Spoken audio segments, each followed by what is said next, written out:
Saben, los lugares donde ocurre un crimen a veces cuentan una historia secreta. Y no me refiero solo a qué pasó, sino a quién lo hizo.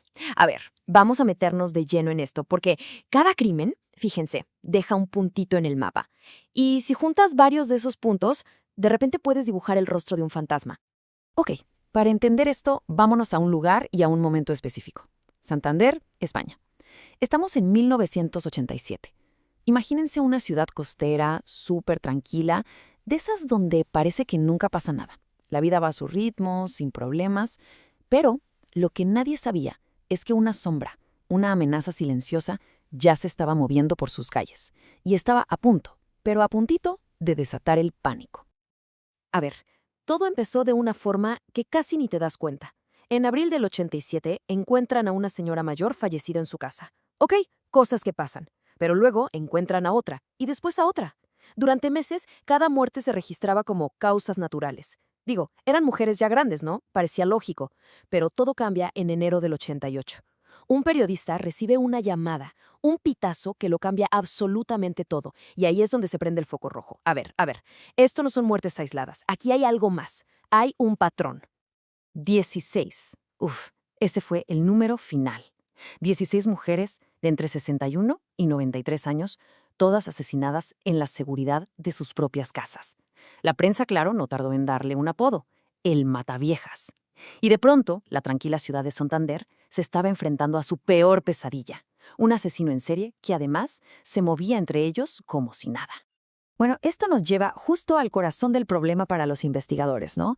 Tenían este mapa lleno de crímenes, pero el asesino seguía siendo un fantasma, alguien que se escondía a plena vista. La pregunta era, ¿cómo diablos lo iban a encontrar? A ver, dimensionemos el reto. Las víctimas estaban por toda la ciudad. O sea, no en un solo barrio. El asesino no forzaba las puertas. De alguna manera se ganaba la confianza de las señoras para que le abrieran.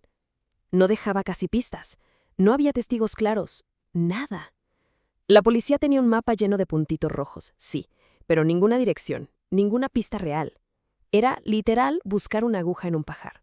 Pero justo aquí es donde la cosa se pone fascinante. Fíjense, los expertos en criminología saben algo que es clave. La distribución de los crímenes nunca, pero nunca es al azar. Los lugares que un criminal elige para atacar revelan muchísimo sobre él.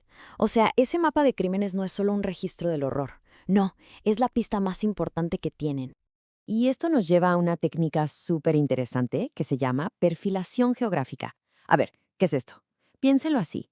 Es una herramienta de investigación que básicamente convierte un mapa de crímenes en un mapa de búsqueda. Lo que hace es analizar dónde ocurrieron los ataques para poder predecir la zona más probable donde vive, trabaja o, pues, donde se mueve el responsable. En lugar de enfocarse en el quién, ayuda a responder una pregunta crucial, el dónde. Ok, ¿y cómo funciona esto? ¿Es magia? ¿Una bola de cristal? Para nada, es pura ciencia. Se basa en teorías bien estudiadas sobre el comportamiento humano y la psicología. Vamos a desmenuzar cómo se construye. A ver, pensemos en nuestra rutina diaria. Casi todos tenemos una ruta para ir al trabajo, ¿no? O una tiendita favorita, el parque al que siempre vamos. Inconscientemente vamos creando como un mapa mental de las zonas que conocemos y donde nos sentimos seguros, cómodos. Bueno, pues los criminales no son distintos. Ellos también operan dentro de su propia zona de confort geográfica. Y toda esta ciencia se apoya principalmente en dos reglas de oro. La primera es algo llamado decaimiento de la distancia. Suena complicado, pero es simple. Es mucho más probable que un criminal actúe cerca de su casa que a kilómetros de distancia. Es lógico, ¿no? Se mueve en territorio que conoce. Pero, y aquí viene la segunda regla, también existe una zona de seguridad. Esto significa que aunque actúan cerca, eviten hacerlo justo en su cuadra, en su calle, para que no los reconozcan los vecinos. Es como un juego de equilibrio, suficientemente cerca para estar cómodo, pero no tanto como para que te cachen. Y todo esto, estas dos reglas, se engloban en algo llamado la teoría del patrón delictivo, que dice, básicamente que los crímenes no ocurren en lugares al azar, en sitios desconocidos para el delincuente. Al contrario, ocurren en los puntos donde se cruzan sus actividades diarias, cerca de su casa, de su trabajo, de los lugares que frecuenta. Es como si el delito fuera de alguna forma una extensión de su vida normal. Perfecto. Ahora que tenemos la teoría, regresemos a Santander.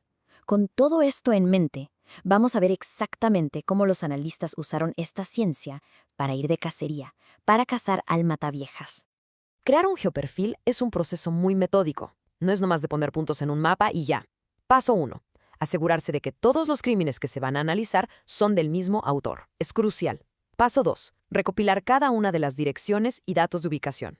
Paso 3. Meter todo eso a un sistema para geocodificarlo, o sea, para poner los puntos exactos en un mapa digital. Y finalmente, el paso 4. Un algoritmo avanzado se encarga de hacer todo el trabajo pesado, de calcular las probabilidades y generar el mapa de calor.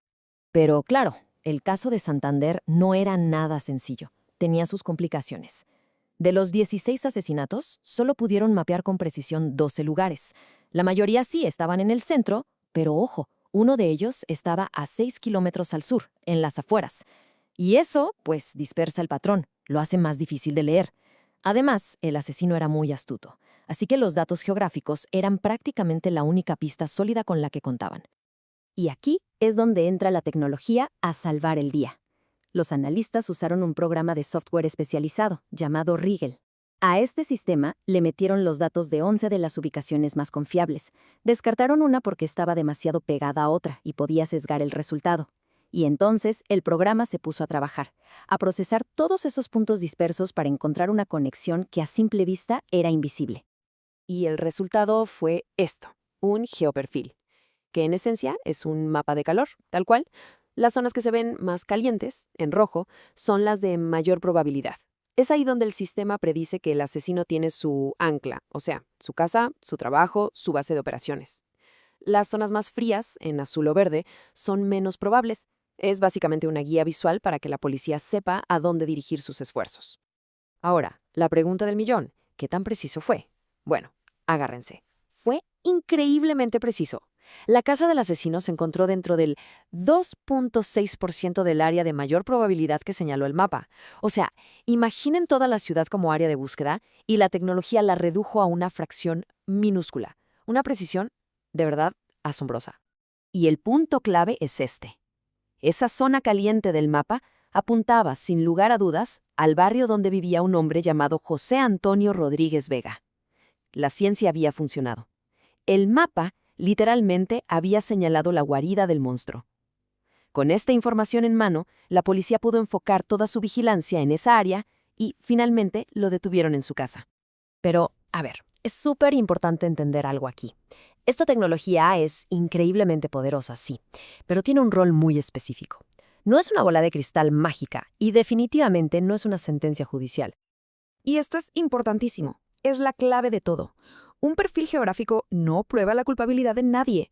Es una herramienta de inteligencia, una manera de generar pistas y, sobre todo, de enfocar los recursos de la policía. La culpabilidad se demuestra en un tribunal, con evidencia forense, confesiones, testigos. El perfil solo te dice, oye, probablemente deberías buscar por aquí. Entonces, ¿para qué sirve en la vida real, en la práctica? Pues para cosas súper concretas. Imaginen que la policía tiene una lista de 1000 sospechosos. 1000. Bueno, con esto pueden priorizar y empezar con los que viven en la zona caliente del mapa. Les ayuda a dirigir las patrullas y la vigilancia a las áreas correctas.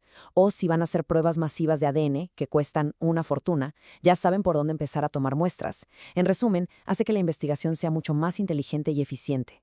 Y justo esto lo ilustra a la perfección. La perfilación geográfica es solo una pieza del rompecabezas, una muy importante, pero solo una. Funciona junto con la evidencia forense, los testimonios de testigos, el análisis para vincular los crímenes y, claro, el trabajo de detective de toda la vida, el de a pie. Piénsenlo como una orquesta. Cada parte es fundamental y el geoperfil es uno de sus instrumentos más potentes. Al final, todo se reduce a esto, los patrones que dejamos a nuestro paso. Cada persona, con sus rutinos, con sus movimientos diarios, va trazando un mapa invisible. La mayoría de esos mapas cuentan historias de vida, de trabajo, de familia, cosas cotidianas. Pero algunos, como acabamos de ver, cuentan historias mucho, mucho más oscuras. Y eso nos deja pensando, ¿qué historias contarán los mapas que se dibujan todos los días a nuestro alrededor?